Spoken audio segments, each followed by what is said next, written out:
This lecture will be about herpes viruses, particularly herpes simplex type 1 and 2, with some thoughts on chickenpox, as well as a broad discussion of the virus family in general. Since the scope of the lecture itself is broad, I will assume some basic knowledge on the part of the audience. There are more than 100 different known herpes viruses. The commonality between them is that they have a unique four-layer structure, which I'll give you an image of the next slide, and around 8 to 10 are thought to routinely affect humans. The three best known are varicella zoster, which leads to chickenpox and shingles, and simplex type 1 and 2, which are generally attributed to oral or genital herpes. The other viruses are the Epstein-Barr virus, which causes mono, several other rare variants, including one just known as herpes B, which is quite nasty and can be transferred from sick monkeys to humans. Fortunately, is also very rare.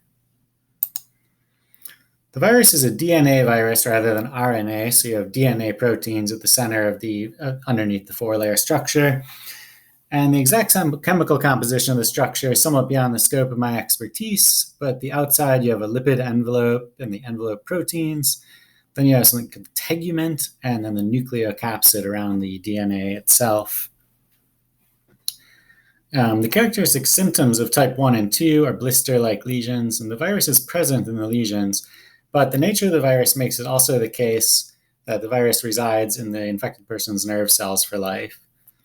So most herpes viruses are suppressed by the immune system. Like with chickenpox, there's generally an initial infection, but no further outbreaks.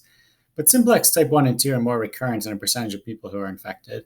Generally, we call type 1 oral infection a cold sore, and the type 2 genital infection is similar, but located in and around the genitals.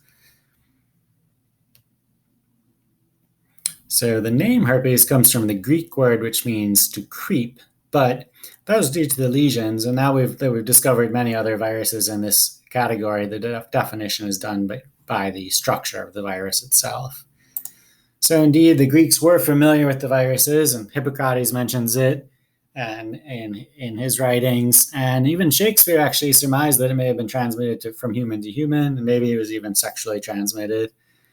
In the 20th century, we've differentiated it further, discovering the hundreds of different types, as well as noticing the difference between type 1 and 2, noting that chickenpox and shingles are caused by the same virus, and noting that smallpox is not part of this class of viruses.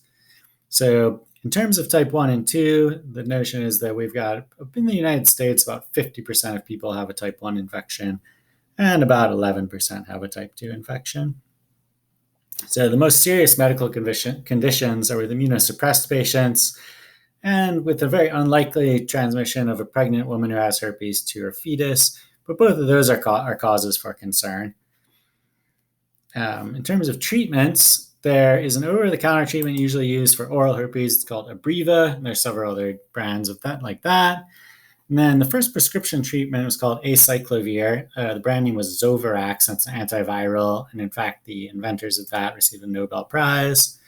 And that drug itself has been through several iterations, but still in the same class. And now the most common one is called Valtrex. So the treatments can suppress or control the outbreaks, and they're especially useful in treating immunocompromised patients who could develop very severe and life-threatening outbreaks. There is a really significant amount of social stigma in the US, especially around genital herpes, probably somewhat less so for oral herpes. For example, dating sites exist specifically for people diagnosed with herpes 2. But interestingly, before the 1970s, it was generally not classified as an STD and just considered to be a skin disease. It seems like there was some media hype in the 70s and 80s that led to some panic. And in fact, there's a Time magazine article that referred to herpes as the new leprosy. There was some conspiracy that the drug company that invented acyclovir led to the hysteria around herpes. But it seems in my reading that this would probably have a limited impact and there wasn't an organized campaign. Very interestingly, the peak of the hysteria was kind of after antibiotics were discovered, which treated most STDs, and before the advent of AIDS. So if you consider this, at one point, herpes would have been the only sort of known uncurable STD, and I think that led to the stigma and concern about it. It may be surprising to a lot of people that a lot of STD screenings actually don't test for HSV2 or HSV1. But a lot of this is because they consider that the social stigma is serious enough and that the disease itself is not serious, so that they don't want to create the psychological trauma from people learning that they have it. But there's also a significant risk of false positives. And in fact, for some tests on some populations, it seems as if half of the positive results are actually wrong. So test comes back positive, and two people, two tests, one the person actually doesn't have it, the other they do. There is an accurate test called the Western blot. It's only performed at the University of Washington, and it costs about $200. So I'll shift topics a little bit here. Back to chickenpox. Found this interesting, and for most of American history, there's no vaccine for chickenpox. I actually consider chickenpox kind of an example of how the public understands immunity. We contract chickenpox when we're young, most of us, and then there's no outbreak later on in life. But there's a vaccine now. It's been more widely used since, I would estimate, since the late 1990s. And a study of the vaccine in California indicated that it is effective, but the rate of shingles, which is a secondary outbreak of chickenpox later in life, that's usually more serious and very uncomfortable, has increased. And so the authors suggest two things. One is that the vaccine is not strengthening the immune system as much as childhood exposure would, and that adults are not getting re-exposed to the virus. Since there's not kids running around the virus that the adults are interacting with, the adults' immune systems don't have as much exposure to the virus, and they back off, and then the adults develop shingles. So the authors conclude that the vaccination program has not been cost effective, and the vaccinations don't provide significant long-term protection against infection.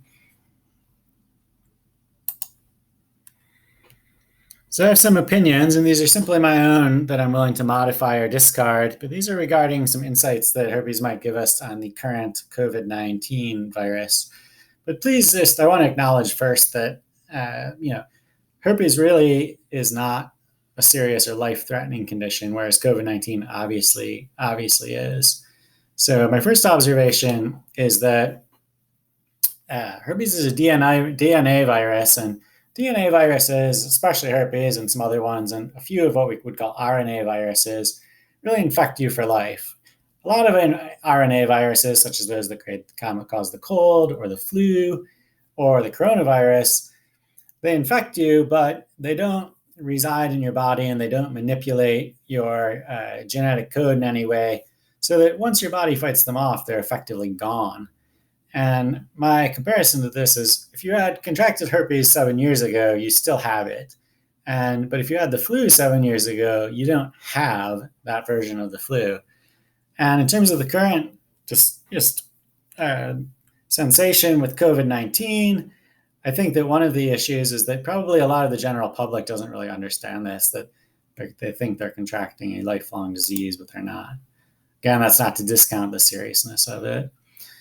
So I'm also concerned about the imperfect nature of serologic testing. I mean, if a well-understood illness like herpes, a virus we've studied for years, has inaccurate results when you do mass testing for the antibodies, it makes me think that we're also not going to get a complete picture when we do mass testing for COVID-19.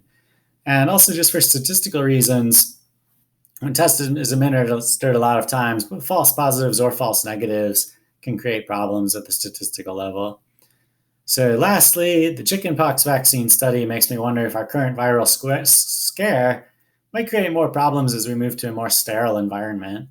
This might be relevant, but I'm not really suggesting this is an argument for or against the notion of herd immunity. But I'm just saying that with people staying away from each other and staying in very sterile environments, I'm wondering if this might have other adverse effects on our immune system. That said, again, I mean, the COVID-19 virus is extremely serious, terrible, and tragic, and herpes infections are generally not.